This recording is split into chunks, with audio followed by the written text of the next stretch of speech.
సుమన్ టీవీలో మీ personal and business promotions కోసం కింది నెంబర్కి కాంటాక్ట్ చేయండి. దేశానికి వెన్నుముక రైతు. అయితే ఆ రైతు సుమారు 140 రోజుల పాటు ఈ వ్యవసాయాన్ని చేయగలిగితే, వరి నాటలు నాటి వ్యవసాయం చేయగలిగితే మాత్రం ఈరోజు మనం తింటున్న ఆహారాన్ని చక్కగా ఇంట్లో కూర్చొని తింటున్నాం.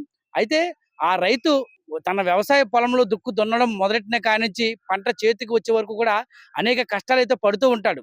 ఎండనక, వాననక ఈ వ్యవసాయం చేసుకుంటూ ఆహ్, మనకైతే మాత్రం ఆ తిండి గింజలను అందించేందుకు శాయశక్తులా ప్రయత్నిస్తూ ఉంటాడు. అయితే ఇంత కష్టపడుతున్న రైతుకి ప్రకృతి వైపరీత్యాల వల్ల అయితే మాత్రం వ్యవసాయాన్ని ఒక్కసారిగా వచ్చిన తుఫాన్ల కారణంగా అయితే మాత్రం ఈ చేతికొచ్చిన పంట అయితే నాశనం అవ్వడంతో ఆర్థికంగా అనేక ఇబ్బందులకు గురవుతాడు. ఈ నేపథ్యంలో రాష్ట్ర ప్రభుత్వం ఆ రైతు కష్టాన్ని గుర్తించి అయితే మాత్రం ఈ క్రాప్ అనే పథకాన్ని తీసుకొచ్చింది. అంటే ఈ పథకం ద్వారా ఆ రైతు గనక నమోదు చేసుకోగలిగితే మాత్రం ఆ రైతు ఆర్థికంగా బలోపేతం అవ్వడానికైతే అది ఎంతగానో దోహదపడుతుందనేది మాత్రం అధికారులు చెబుతున్నారు. అయితే ఈ క్రాప్ పై రైతులకు కలిగే లాభాలపై అయితే మాత్రం వివరించడానికి అయితే మనతో పాటు అగ్రికల్చర్ ఆఫీసర్ రమేష్ నాయుడు గారు అయితే ఉన్నారు. ఒకసారి ఆయనతో మాట్లాడే ప్రయత్నం చేద్దాం రండి. ఈ పంట అనేది మనం ప్రతి సంవత్సరం కూడా సాల్వాలను, దాల్వాలను 2 పంటలకు కూడా నమోదు చేయడం జరుగుతుంది. ఈ పంటల వల్ల చాలా ఉపయోగాలున్నాయి. సో, ముఖ్యంగా మనం చూసుకుంటే గనక ఈ పంటలో నమోదు చేసినట్టయితే గనక పంటల బీమా పథకంలో వాళ్ళు బీమాలో అర్హులవుతారు. కాబట్టి ప్రతి రైతు కూడా మనం ఈ పంటను నమోదు చేసుకోవాలి.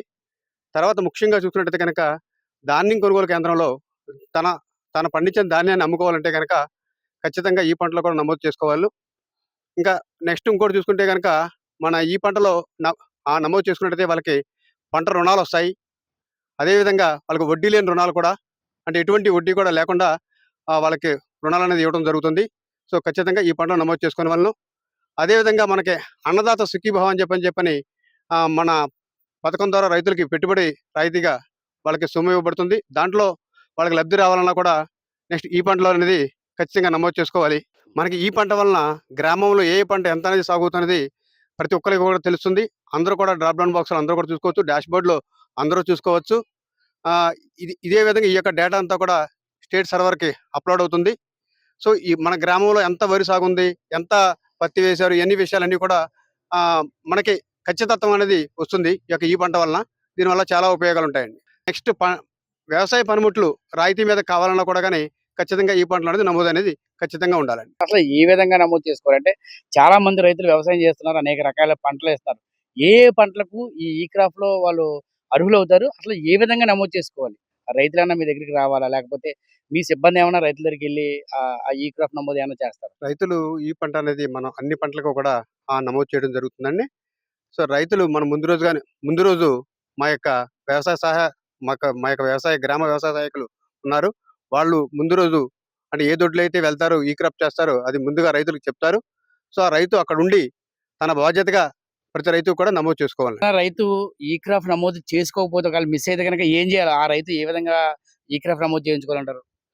ఇది మనం ఈ పంట నమోదు పూర్తయిన తర్వాత మన ప్రతి గ్రామ పంచాయతీలోను, అదేవిధంగా రైతు సేవా కేంద్రాల్లో కూడా ఈ యొక్క జాబితాని అక్కడ ప్రదర్శించడం జరుగుతుంది. అప్పుడు కనుక ఆ రైతు ఆ లిస్టులో తన యొక్క సర్వే నెంబరు, తన యొక్క పంట యొక్క విస్తీర్ణం సరిచూసుకుని, లేకపోతే గనక సంబంధిత గ్రామ వ్యవసాయ సహాయకుడు చెప్తే గనక మళ్ళీ అతను తిరిగి నమోదు ఈ క్రాప్ నమోదు చేయించుకోవడం వల్ల కష్టకాలంలో ఏదైనా ప్రకృతి వైపరీత్యం వల్ల పంట నష్టపోతే మాత్రం ఆ రైతుకి ఖచ్చితంగా ఆర్థిక అభివృద్ధి జరుగుతుందని అయితే మాత్రం మనకి వ్యవసాయ అధికారి వారు చెబుతున్నారు. ఇది 2014లో తెలుగుదేశం ప్రభుత్వ హయాంలో ఈ క్రాప్ అనే ఈ పథకాన్ని అయితే తీసుకొచ్చారు. దీని నమోదుకైతే మాత్రం రైతులు ఎటువంటి రుసుము లేకుండానే అయితే మాత్రం చేసుకోవచ్చు. ఖచ్చితంగా ఏదైతే ఈరోజు మనం చక్కగా కడుపు నిండా అన్నం తింటున్నామంటే దానికి ప్రధానమైన కారణం రైతు. అయితే ఆ రైతు నష్టపోతే మనం కూడా చాలా బాధకు గురవలసిందే. సో ఫ్రెండ్స్, చాలా మంది రైతులకు తెలియని విషయాలను ఈ క్రాప్ చేసుకోవడం వల్ల అనేక లాభాలు ఉన్నాయనే విషయాన్ని అయితే మాత్రం ఈ వీడియోని చూసిన ప్రతి ఒక్కరు కూడా ఆ రైతులకు తెలియజేస్తే వారైతే ఈ క్రాప్ లో నమోదు చేసుకుంటే అనేక లాభాలు అయితే పొందుతారు.